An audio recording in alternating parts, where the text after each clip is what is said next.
لله نحمده ونستعينه ونستغفره ونؤمن به ونتوكل عليه ونعوذ بالله من شرور أنفسنا ومن سيئات أعمالنا من يهده الله فلا مضل له ومن يضلله فلا هادي له ونشهد أن لا إله إلا الله وحده لا شريك له ونشهد أن سيدنا ومولانا محمدا عبده ورسوله اللهم صل على سيدنا محمد وعلى آل سيدنا محمد وبارك وسلم أما بعد فأعوذ بالله من الشيطان الرجيم بسم الله الرحمن الرحيم وما أرسلناك إلا رحمة للعالمين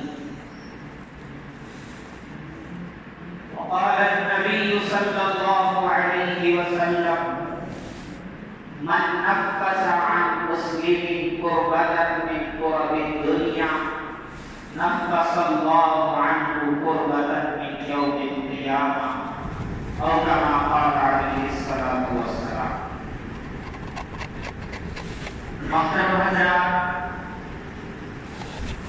جیسا کہ ہم جانتے ہیں یہ مہینہ اللہ کے نبی صلی اللہ علیہ وسلم سے منسوب ہے. اس مہینے کو ربیع الاول کہا جاتا ہے. ربیع کے معنی ہیں بہار کے. اللہ تبارک و تعالی نے نبی صلی اللہ علیہ وسلم کے بارے میں قرآن میں فرمایا ہم نے اے محمد صلی اللہ علیہ وسلم آپ کو ساری جہانوں کے لیے، دنیا اور آخرت کے لیے، سارے جہان والوں کے لیے رحمت بنا کر کے بھیجا. آپ صلی اللہ علیہ وسلم صرف انسانوں کے لیے نہیں، صرف مسلمانوں کے لیے نہیں، صرف زمین والوں کے لیے نہیں، بلکہ اللہ کے نبی صلی اللہ علیہ وسلم ہر عالم کے لیے، ہر دنیا کے لیے، زمین و آسمان کے لیے، انسان اور جنات کے لیے، ہر مخلوق کے لیے آپ صلی اللہ علیہ وسلم رحمت کر کے آئے. میں نے حدیث پیش کی، آپ صلی اللہ علیہ وسلم نے فرمایا کہ ایک دوسری حدیث ہے، آپ صلی اللہ علیہ وسلم نے فرمایا میں تمہارے پاس بھیجا گیا ہوں اچھے اخلاق کو مکمل کرنے کے لیے. انتہائی اعلیٰ اخلاق کو مکمل کرنے کے لیے میں تمہارے پاس بھیجا گیا. میرا آج کا عنوان اللہ کے نبی صلی اللہ علیہ وسلم دنیا والوں کے لیے، انسانوں کے لیے کس طرح رحمت کے لیے ہے. اللہ کے نبی صلی اللہ علیہ وسلم پر جب سب سے پہلی وحی نازل ہوئی، جب قرآن اترنا شروع ہوا، سب سے پہلے جبریل علیہ السلام 5 آیتیں لے کر حضور کے پاس تشریف لائے. حضور صلی اللہ علیہ وسلم غار حرا میں موجود تھے. جبریل علیہ السلام انسان کی شکل میں آئے. اللہ کے نبی صلی اللہ علیہ وسلم کو آپ جبریل علیہ السلام نے اپنے ہاتھوں سے آپ صلی اللہ علیہ وسلم کو اپنے جسم سے ملایا اور معانقہ کیا، اور اس کے بعد میں آپ صلی اللہ علیہ وسلم کو چھوڑ دیا. حضرت جبریل علیہ السلام اللہ کے بہت بڑے فرشتے. اللہ نے فرمایا یہ میرا فرشتہ بہت طاقتور ہے. حضرت جبریل علیہ السلام اتنے بڑے تھے، اللہ اکبر. آپ صلی اللہ علیہ وسلم نے ایک مرتبہ حضرت جبریل علیہ السلام سے کہا اے جبریل تم اپنی ذات کو بتاؤ تم کیسے ہو. حضرت جبریل علیہ السلام نے حضور کی خواہش سے کیا کیا؟ حضور آپ آسمان میں دیکھیے، افق میں دیکھیے، میں نظر آؤں گا. تو جبریل علیہ السلام حضور صلی اللہ علیہ وسلم کے سامنے آئے. فرماتے ہیں کہ جبریل علیہ السلام کے 600 پر تھے اور انہوں نے پورے افق کو گھیر لیا. اتنے بڑے تھے جبریل علیہ السلام. تو وہ انسان کی شکل میں حضور کے پاس آیا کرتے تھے. تو پہلے بار جب حضور صلی اللہ علیہ وسلم کے پاس آئے، حضور سے آ کر کے کہا حضور آپ پڑھیے. حضور نے کہا میں پڑھا ہوا نہیں. تو انہوں نے آپ صلی اللہ علیہ وسلم کو اپنے سینے سے لگایا، پھر چھوڑا. پھر کہا حضور آپ پڑھیے. حضور نے فرمایا میں پڑھا ہوا نہیں، یعنی میں کوئی مدرسے میں نہیں گیا، میں کسی مکتب میں نہیں گیا، دنیا کے اندر کوئی میرا استاد نہیں ہے، کسی کے سامنے شاگرد کی طرح میں بیٹھا نہیں. تو وہ کہہ رہے ہیں آپ پڑھیے. آپ صلی اللہ علیہ وسلم فرمانے ہیں مجھے پڑھنا نہیں آتا، میں پڑھا ہوا نہیں. پھر جب آخری بار جبریل علیہ السلام نے حضور کو دبوچا، اس کے بعد میں حضرت جبریل علیہ السلام نے 5 آیتیں پیش کی. اقرأ باسم ربک الذی خلق. آپ پڑھیے اپنے اس رب کے نام سے جس نے پیدا کیا. خلق الانسان من علق. انسان کو پیدا کیا گوشت کے لوتھڑے سے. اقرأ وربک الاکرم. آپ پڑھیے آپ کا رب بڑا اکرام کرنے والا. علم الانسان ما لم یعلم. جس نے انسان کو وہ سکھایا ہے جو وہ نہیں جانتا. تو بات یہ ہے کہ حضرت جبریل علیہ السلام یہ 5 آیتیں لے کر آئے. آپ صلی اللہ علیہ وسلم نے ان آیتوں کو یاد کر لیا اور اپنے گھر تشریف لائے. حضور کی حالت غیر ہو رہی تھی.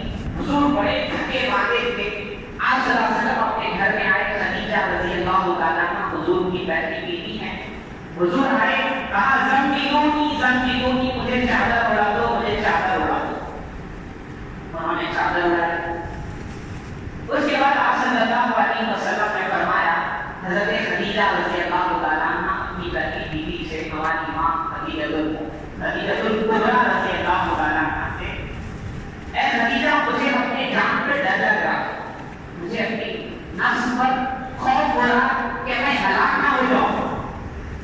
جبریل علیہ السلام جو آگے گئے تھے، جو وحی دی تھی، اس وحی کا یہ اثر تھا، اس قرآن کا وہ اثر تھا کہ جبریل آپ صلی اللہ علیہ وسلم کی حالت ایسی ہو گئی، در کو آئے، کہنے لگے مجھے چادر اڑاؤ، مجھے چادر اڑاؤ، اور کہنے لگے اماں جان سے کہ مجھے یہ ڈر لگتا ہے میں ضائع ہو جاؤں گا، میری جان ہلاکت میں پڑ جائے. تو حضرت خدیجہ الکبریٰ رضی اللہ تعالیٰ عنہ نے جب یہ سنا اپنے پیارے شوہر سے، آپ صلی اللہ علیہ وسلم سے جب یہ سنا تو انہوں نے کہا کلا واللہ لا یخزیک اللہ ابدا. کلا ابھی میں کہتے ہیں ہرگز نہیں، اللہ کی قسم اللہ آپ کو کبھی ضائع نہیں کرے گا. کون کہہ رہی ہے؟ اماں جان خدیجہ الکبریٰ رضی اللہ عنہا حضور صلی اللہ علیہ وسلم سے کہہ رہی ہیں اللہ کی قسم ہرگز اللہ آپ کو ضائع نہیں کرے گا. کیوں نہیں کرے گا؟ انہوں نے 5 باتیں حضور کے بارے میں فرمائی جو حدیث کے اندر موجود ہیں. آپ سنیے وہ 5 باتیں کیا ہیں. اور ایسے جملے ہیں اللہ اکبر. خدیجہ کبریٰ رضی اللہ تعالیٰ عنہ کے بعد محدثین فرماتے ہیں کہ یہ انہوں نے نہیں کہے، اللہ نے اس کے دل پہ ڈالے. تو حضور کو تسلی دیتے ہوئے خدیجہ کبریٰ رضی اللہ عنہ نے فرمایا انک لتصل الرحم. بے شک آپ رشتہ داروں کے ساتھ اچھا سلوک کرتے ہیں. حضور کو تسلی دے رہی ہے ماں جان خدیجہ رضی اللہ عنہ آپ کو اللہ ضائع نہیں کرے گا. کیوں؟ کیونکہ آپ رشتہ داروں کے ساتھ صلہ رحمی کرتے ہیں.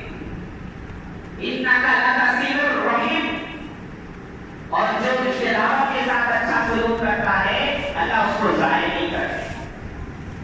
جو یہ جانتا ہے کہ اس کی روزی میں برکت ہو، وہ چاہے وہ کیا کرے، وہ اپنے رشتہ داروں کے ساتھ اچھا سلوک کرے.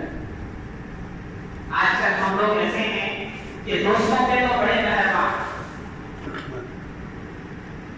دوست ہے یا کوئی پہچان کا آدمی ہے، کاروباری آدمی ہے، اس پہ اتنے نچھاور پوچھو مت. جب رشتے دار ہمارا آ گیا اب کرنا اول نمبر کے باقی وہ بولتے ہیں کہ بھائی اپنے گھر سے غیروں پہ برسے, اپنے گھر سے غیروں پہ برسے. حالانکہ رشتے داری وہ ہے, حضور نے فرمایا تمہارا رشتے دار تمہیں کاٹے تم اس کو جوڑو, تمہارے ساتھ ناانصافی کرے تو انصاف کرو, تمہارے ساتھ ظلم کرے تم احسان کرو. کیونکہ یہ جو رشتے داری ہے نا یہ رحمان سے, اللہ کی ذات سے نکلی ہے. رحم کہتے ہیں رشتے داری کو, یہ رحمان سے نکلا. اللہ نے رشتے داری کو پیدا کیا تو رشتے داری سے پوچھا ماں کیا مانگتی ہے, تو اس نے مانگا اے اللہ میں یہ چاہتی ہوں جو مجھے جوڑے آپ اس کو جوڑو, جو مجھے کاٹے آپ اس کو کاٹو. اللہ نے فرمایا جا تجھے دے دی. اس لیے ہمارا یہ حال ہے, ہم رشتے داروں سے کٹ رہے ہیں, ہم خود کٹ رہے ہیں. رشتے دار ہمارے بچوں کو معلوم تو ایک ہی طرف کے رشتے معلوم تو ابا کے سکے معلوم ہے, نہیں تو بابا کے سکے معلوم, دونوں میں معلوم, یا تو خالہ ماموں ہے معلوم اس کو, نہیں تو خالی پھوپھو چاچا ہے معلوم. ایسا حال ہے ہمارے, ایسا بات ہے. حالانکہ انسان کو ہے کہ دونوں طرف کی رشتے داریوں کو جوڑے. بہت سے لوگ بولتے ہیں کہ وہ صاحب ہمارا جو ہے نا چاچی ہماری کھالی ہے, لوگ ہمارا جائیداد کھالی ہے, کیا کریں. بھائی وہی تو میں نے بتایا کہ حضور نے فرمایا تمہارا رشتے دار تمہیں لوٹے تب بھی تم اس کو دو, تمہارا رشتے دار تم سے کٹے تب بھی تم اس کو جوڑو. یہ بڑی بات ہے. فرمایا عائشہ رضی اللہ عنہا نے کہا حضور آپ ظاہر نہیں ہو سکتے کیونکہ آپ رشتے داریوں کو جوڑتے, آپ رشتے داروں کے ساتھ اچھا سلوک کرتے. دوسری بات انہوں نے کہا وَتَحْمِلُ الْكَلَّ, حضور آپ بوجھل انسانوں کا بوجھ اٹھاتے ہیں, آپ معذوروں کا بوجھ اٹھاتے ہیں, آپ یتیموں کا بوجھ اٹھاتے ہیں, آپ بیواؤں کا یہ بوجھ اٹھاتے ہیں, آپ ان کا بوجھ اٹھاتے ہیں جن کا کوئی نہیں ہوتا. تو یہ آپ کام کرتے ہیں, اللہ آپ کو ظاہر کیسے کرے گا. حضور کی دوسری صفت فرما رہی ہے اما جان خدیجہ رضی اللہ عنہا تحمل الکلّ, حضور آپ بوجھ اٹھاتے ہیں لوگوں کا جو مظلوم ہیں, جو معذور ہیں, ہاتھوں پیروں سے جو معذور ہیں, آپ ان کی مدد کرتے ہیں, آپ جیسے ظاہر ہو جائیں. تو ہمیں اور آپ کو یہ سمجھنا ہے کہ ہمارے نبی صلی اللہ علیہ وسلم کی کیا صفتیں, ہمارے نبی صلی اللہ علیہ وسلم کی کیا خاصیتیں تھیں. حضور کو جو دنیا جہان کے لیے رحمت کہا گیا وہ کیوں کہا گیا, تو اس لیے کہ حضور رحمت کہ رشتے داروں کو جوڑتے تھے. کیوں آپ صلی اللہ علیہ وسلم کے ساتھ اتنا رشتے داروں نے آپ صلی اللہ علیہ وسلم کو ستایا, اللہ اکبر, کوئی رشتے دار کچھ سوچ بھی نہیں سکتا اتنا ستایا. کوئی بولتے ہیں نہیں صاحب میرے ساتھ کتاب ہوا, اس کے بھی ساتھ نہیں ہوا. حضور صلی اللہ علیہ وسلم نے فرمایا ہے کسی انسان کسی نبی کو وہ تکلیف نہیں دی گئی جو پوچھے تھی. تو اس کے باوجود آپ صلی اللہ علیہ وسلم کیا کرتے تھے, رشتے داروں کو جوڑتے, معذوروں کا بوجھ اٹھاتے. تیسری چیز فرمایا اما جان نے تکسب المعدوم, آپ ان کے لیے کماتے ہیں جن کا کچھ نہیں ہوتا, جن کے پاس کچھ نہیں. یہ اس جملے کی مفسرین محدثین تشریح یہ کہتے ہیں کہ حضور وہ کماتے ہیں جو دوسرا نہیں کماتا. اور آپ صلی اللہ علیہ وسلم جب کاروبار پہ جاتے تھے, شام کے سفر میں حضور گئے, حضور بکریاں چراتے تھے, حضور نے کپڑوں کی تجارت کی ہے. آج ہم مسلمان تجارت کرنا چھوڑ دیے, آج ڈیوٹی جس کو بولا ڈیوٹی. بھائی 70% جو برکت جو نفع ہے وہ تجارت میں رکھا ہوا ہے. تھوڑا رسک میں رہنا, محنت بھی کرنا پڑتا. تو اللہ کے نبی صلی اللہ علیہ وسلم کے بارے میں اما جان نے فرمایا تکسب المعدوم, حضور آپ وہ کماتے ہیں جو کوئی نہیں کماتا. اور دوسرا مطلب اس کا یہ ہے کہ حضور آپ ان کے لیے کماتے ہیں جن کے لیے کوئی نہیں کماتا. آپ ان کے لیے کماتے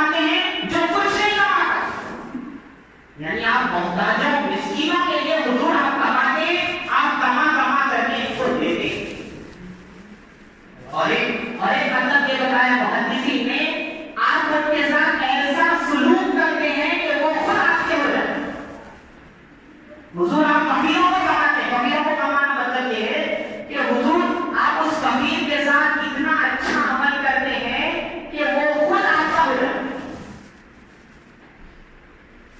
آپ صلی اللہ علیہ وسلم کے بارے میں کہا جا رہا ہے کہ آپ فقیر کو کماتے ہیں. فقیر کو کمانا مطلب فقیر کے ساتھ اتنا اچھا احسان کرتے ہیں کہ وہ خود آپ کا غلام ہو جاتا ہے. یہ تیسری صفت فرمائی. چوتھی صفت فرمایا وَتَقْرِي الضَّيْفَ، آپ مہمان نوازی کرتے ہیں.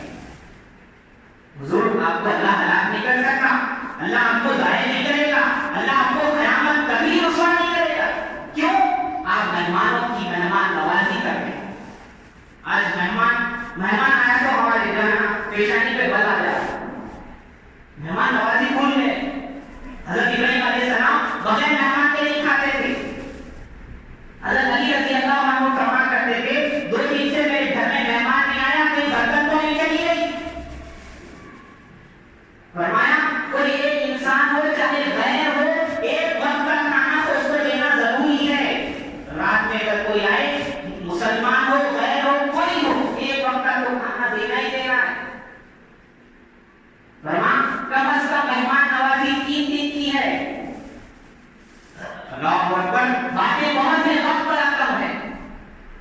اللہ کے نبی صلی اللہ علیہ وسلم نے فرمایا کہ مہمان کی مہمان نوازی کیا کرو. آپ اور میں دسترخوان جو بچھاتے ہیں اس پہ اردو کا ایک شعر لکھا ہوا ہے. اردو نہیں آتی ہمارے اوپر، انگلش بولے تو پڑھ لیتے، رومن انگلش بھی پڑھ لیتے، وہ انگلش بھی پڑھ لیتے. اردو بولے تو نہیں آتی، حالانکہ مادری زبان، مدر ٹنگ ماں کے پیٹ سے بھی جو زبانیں لیکن پڑھنے کیا. اللہ کے واسطے پڑھنا سیکھیے. وہ پڑھیں گے اپنا دین باقی رہے گا، معلوم ہوگا میرا اسلام کیا ہے. تو ہمارے دسترخوان پہ لکھا ہوا ہوتا ہے شعر. کیا شعر ہے؟ فرمایا شکر خالق کا ادا کر آمد مہمان کر. اللہ کا شکر ادا کر، مہمان آئے تو شکر خالق کا ادا کر آمد مہمان کر. رزق اپنا کھا رہا ہے تیرے دسترخوان پر. کھانا اس سے چلے لیکن کھانا تیرے دسترخوان. ہم کیا سمجھتے ہیں بھائی کیا نہیں، وہ اپنا کھا رہا ہے. شکر خالق کا ادا کر آمد مہمان کر. رزق اپنا کھا رہا ہے تیرے دسترخوان پر. تو چوتھی چیز اما جان نے یہ بتایا حضور اللہ کو رسوا نہیں کرے گا. کیوں؟ آپ جو ہے نا مسلمانوں کی مہمان نوازی کرتے ہیں. 5ویں چیز جو آج بتانے کی بات ہے وہ یہ ہے، انہوں نے فرمایا وَتُعِينُ عَلَى نَوَائِبِ الْحَقِّ. حضور آپ لوگوں کی مدد کرتے ہیں حق کی مصیبتوں پر. جب زمینی بلائیں آتی ہیں، جب زمینی آفتیں آتی ہیں، جب آسمانی آفتیں آتی ہیں تو حضور آپ ہر کسی کی مدد کرتے ہیں. وہ نہیں دیکھتے مسلمان ہے غیر ہے، کوئی انسان ہے بس. حضور نے تو فرمایا ایک جانور پہ رحم کر لو، اللہ تمہاری مغفرت کر سکتا ہے. آپ جانتے ہیں بخاری میں ایک حدیث ہے، ایک عورت تھی فاحشہ بدکار عورت تھی، برے کام کیا کرتی تھی، جسم بیچا کرتی تھی. ایک مرتبہ جنگل میں جا رہی تھی، اس کو پانی کی پیاس لگی، اس نے کنویں سے پانی پیا. وہ پی کر کے جا رہی تھی، ایک کتا آ گیا. کتا جب آیا تو پیاس سے تڑپ رہا تھا، زبان باہر نکلی ہوئی تھی. اس عورت نے فاحشہ عورت نے بدکار عورت نے کیا کیا؟ اپنی اوڑی سے رسی بنائی، اوڑی سے اپنی جوتی کو ڈول بنایا، بنا کر کے پانی نکالا، اندر سے پانی نکال کر کے اس کتے کو پلایا. بخاری میں حدیث ہے، حضور نے فرمایا جس عمل کی وجہ سے اللہ نے اس کی مغفرت. تو کتے کے ساتھ احسان پہ کتنی بری عورت کو مغفرت ہو سکتی ہے. آپ میں انسانوں پر رحم کریں، مسلمانوں کی مدد کریں کہ ہماری مغفرت نہیں ہوگی. تو حضور کی صفت فرما رہے ہیں اے حضور صلی اللہ علیہ وسلم آپ لوگوں کی مدد کرتے ہیں جب آفتیں آتی ہیں. میرے محترم دوستو، بزرگان دین کہتے ہیں عبادت سے جنت ملتی ہے، خدمت سے خدا ملتا. تم زمین والوں پہ رحم کرو، آسمان والا خود پہ رحم کرے. تم زمین والوں پہ رحم کرنے والے دیکھو کہ اللہ تمہارے ساتھ کیسے رحم کرے. فرمایا یہ 5 صفتیں جس کے اندر ہو اس کو ہمیشہ اللہ کی مدد آئے گی. ہوا ہے حیدرآباد. کچھ لوگ سیاسی لوگ کترا رہے ہیں کیوں؟ یہ دل کا مسئلہ ہے، چھوڑ دو. لیکن ہم مسلمان ہیں. حضور نے فرمایا ایک مسلمان دوسرے مسلمان کو کبھی رسوا نہیں کرتا، کبھی اس کو بےیار و مددگار نہیں چھوڑتا، کبھی اس کو ذلیل ہونے کے لیے مرنے مٹنے کے لیے نہیں چھوڑتا. حضور نے فرمایا میری امت کی مثال ایسی ہے ایک جسم کی طرح ہے. فرمایا پیر میں درد ہوگی آنکھ کو نیند نہیں آئے گی تو اور سٹی میں کچھ ہوگا. فرمایا دنیا کے مسلمان پریشان ہو جائیں گے، وہ ہے مسلمانی. آج ہم لوگ اللہ بنا کرے اللہ معاف کرے اتنے بےہوش بےحس ہو گئے اللہ کی بات. ایک بزرگ فرماتے تھے وہ پانی آیا، وہ سیلاب آیا، لوگوں کے گھر ڈوبے ہوئے ہیں، کچرا پڑا ہوا ہے، کھانے کو کھانا نہیں، اندر جانے کے لیے نصیب نہیں ہو رہا. کسی مسلمان کے سامنے سے بیٹھ کے ساتھ لڑا جائے اللہ تو شادی ہوگی، وہ بربادی ہوگی، وہ بربادی. ایک مسلمان کا گھر ڈوب کے پڑا ہے وہ برباد ہے. تو کو ہمت کیسے ہوئی وہاں سے اپنی بارات لے جانے کی، وہ بھی برانڈ کے ساتھ؟ کہاں چلی گئی تمہاری حص، کہاں چلی گئی تمہاری غیرت، کہاں چلی گئی تمہارا ایمان، کہاں چلا؟ تو میرے محترم بزرگوں دوستو، آج ہمیں یہ کرنا ہے کہ ہم مدد کرنا ہے، مدد انسانوں کی، چاہے مسلمان ہو چاہے غیر ہو. اللہ کے نبی صلی اللہ علیہ وسلم نے فرمایا جو مسلمان بندہ اپنے بھائی کی مدد میں رہتا ہے اللہ اس کی مدد کرے. جب تک ہم اپنے بھائی کی مدد میں رہیں گے اللہ کی مدد ہمارے ساتھ رہے. اپنے بھائی کے لیے مانگیں گے ہمیں ملے گا، اپنے بھائی کی مدد ہم کریں گے ہماری مدد اللہ کرے گا. آج ہم لوگ سوچتے ہیں کہ بھائی میرے کو کام ہے، وہ ہے، یہ ہے. میں آپ کو بتاتا ہوں دو واقعے. حضرت ابو بکر رضی اللہ تعالیٰ عنہ حضور کے بعد سب سے پہلے خلیفہ. فرماتے ہیں ان کے بارے میں آتا حضرت عمر رضی اللہ تعالیٰ عنہ کے پاس ایک رجسٹر تھا. اس رجسٹر میں یتیموں کے بیواؤں کے نام لکھے ہوئے رہتے کہ بھائی اس بیوہ کے گھر میں یہ صحابی یہ مسلمان جائے گا، گھر میں جھاڑو لگائے گا، پانی بھرے گا، کوئی لانا سودا وودا ہوگا لا کے دے گا. آج کل ہمارے بچے گھروں کا نکالتے. سنیے حضرت ابو بکر رضی اللہ تعالیٰ عنہ اس رجسٹر کے اندر ہر بیوہ کے سامنے ایک صحابی کا نام تھا، وہ اس گھر کا کام کرتا. ایک بیوہ کا نام ایسا تھا اس کے سامنے کسی صحابی کا نام نہیں. تو حضرت عمر رضی اللہ عنہ کو فکر ہوئی یہاں کوئی کام کرتا ہے یا نہیں کرتا، نہیں کر رہا ہو تو میں کر لوں گا. اس بڑھیا کے گھر کے پاس گئے، مغرب کے بعد یا عشاء کے بعد گئے، جا کے دیکھا اس کا کام کرا ہوا ہے، وہاں جھاڑو کی ہوئی ہے، پانی بھرا ہوا ہے، سودا سب تیار ہے. وہ پریشانیاں نام نہیں ہے، کام کون کر رہا. فرمان ایک رات میں کیا کیے، عشاء کے بعد اس گھر کے قریب ٹھہر کے دیکھیں کہ کون آتا ہے کام کرنے. اس رات میں بھی کوئی نہیں ملا. آخر حضرت عمر رضی اللہ عنہ نے ٹھان لی کہ جان کے ہی ہوگا یا کام کو کرتا ہے اس بیوہ کے پاس. فرماتے رات کے 12 بجے آدھی رات ہو گئی تھی، آئے خاموش اور کام نہیں کیے، خالی گھر کے پاس ہے. دیکھا کہ ایک شخص آیا، کمبل اڑا ہوا ہے، گھر میں پورا کام کر لیا، پانی بھر لیا، جا. حضرت عمر رضی اللہ عنہ نے پیچھے سے پکڑ لیا. عمر رضی اللہ عنہ بتاؤ کون ہو؟ میں نے کہا میں مسلمان ہوں، اللہ کا بندہ ہوں. نہیں تم اللہ کے بندے ہو، مسلمان ہو، نام بتاؤ، چہرہ دکھاؤ. اللہ اکبر. جب وہ چادر ہٹاتے ہیں تو دیکھتے ہیں ہمارا خلیفہ ابو بکر رضی اللہ عنہ ہے. رات کے 12 بجے جا کے ایک بیوہ کے گھر کو صاف کر رہا ہے، اس کا کام کر رہا ہے. حضرت عمر نے فرمایا قسم خدا کی ابو بکر میں سمجھ گیا تھا تیرے علاوہ کوئی نہیں ہو سکتا.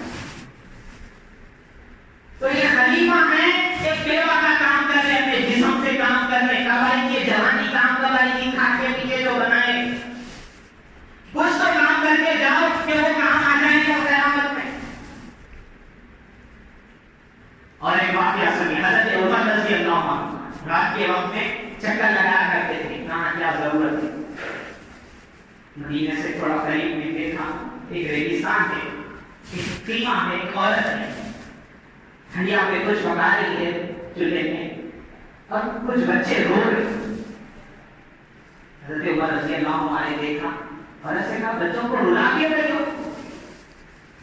انہوں نے کہا میں کیا کروں, میرا شوہر نہیں ہے, میں بیوہ ہوں, یہ بچے ہیں میرے, کھانے کو کھانا نہیں ہے, یہ بچوں کو بہلانے کے لیے ہانڈی رکھی ہوں, اس میں پتھر رکھے ہوئے, بچوں کو کہہ رہی ہوں ابھی پھیل جاؤ اور جائے گا کھا لینا.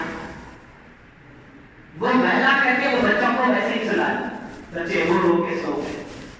حضرت ابو بکر عمر رضی اللہ تعالیٰ عنہ کو اس عورت نے کہا کہ کل قیامت کے دن یہاں کا جو خلیفہ ہے مسلمانوں کا, کل قیامت کے دن اس علامت پکڑوں گی, اللہ سے کہوں گی میں بیوہ تھی, میرے بچے تھے, میرا شوہر نہیں تھا, خاندان نہیں تھا, میں بھوکی مر رہی تھی, میرے بچے بھوکے تھے, یہ کہاں تھا؟